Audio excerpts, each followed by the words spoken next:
Hello, and welcome to Communications 10, Module 4, Forensic Argument Speech. My forensic argument speech is going to be based on the mental aptitude of the enslaved Negro versus the freedman. During the 18th and 19th century, the question of the cerebral intelligence of the African slave became a major topic of discussion during captivity in the New World. Whether the Negro was capable of governing themselves, capable of education, learning, capacity of reasoning, empathy, and being refined. These questions would determine the treatment of the Negro and plague them throughout captivity.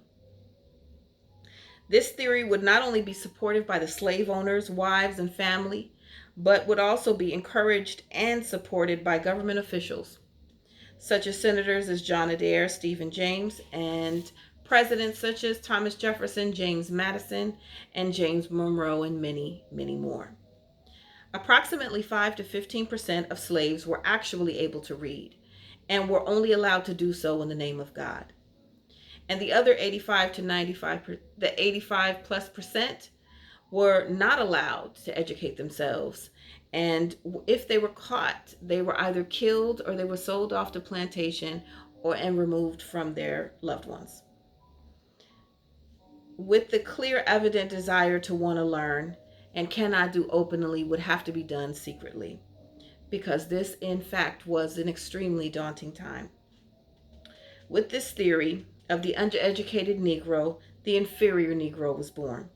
Furthermore, in my argument, I will prove these theories to be preposterous and fallacious. During President Lincoln's presidency, a general by the name of William T. Sherman issued the Special Field Order Number 15. This order would confiscate 30 miles of land stretching from the Atlantic, South Carolina to Jacksonville, Florida, along with a mule for the newly freed man. This freedman was eager to begin to locate sold and displaced family members and restore the family paradigm. The freedmen constructed meetings with leaders and local pastors and affiliates with the Freedmen's Bureau to get an understanding of what was going on and how to move about in this newly found freedom and what laws pertain to them. The Special Field Order Number 15, the 40 acres and a mule, is a term that you hear every now and again in the Black community today. Specifically, Spike Lee uses it as one of his production companies. And this is where the term is referencing. The Freedmen's Bureau was a group of radical Republicans along with Negro officials and community leaders that band together to help to assist in ratification of slavery. Republican Party played a major role in that position. As the freedmen began to leave their land, there were certain slave owners that were under the impression, because the perpetuation of the uneducated Negro and the lack of feeling that we may have because we were from another continent. They were in dismay that the slaves were unhappy with the treatment. And this was probably a very small percentage. And a lot of them left their lands in fear of retaliation. And also because the lands were unable to be tilled, because the slaves had left. There were lands and farms and plantations that were abandoned.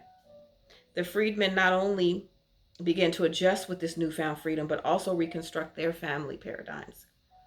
As the freedmen began to become acclimated, schools were being built.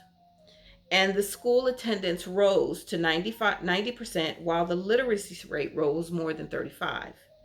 Two Black men sat in the House of Representatives during this time: Blanche K. Bruce and Hiram Revels.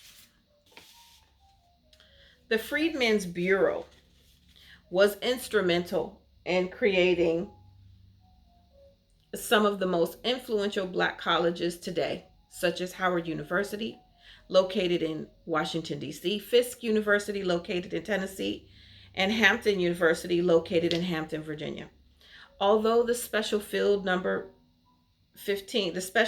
Number 15 was very short-lived, The freedmen showed themselves to be resilient in a land and language not of their own, to rebuild and seek refuge, educate and govern themselves without the assistance of those who seem them as inferior and inadequate. And these are just my opinion. Upon taking Africans from Africa and displacing them on the shores of the North as the newfound face of slavery and slaves, they did not take slaves from Africa. They took medicine men, they took chiefs, they took doctors, they took farmers and hunters and businessmen and mothers and fathers, children and grandparents, and turned them into slaves.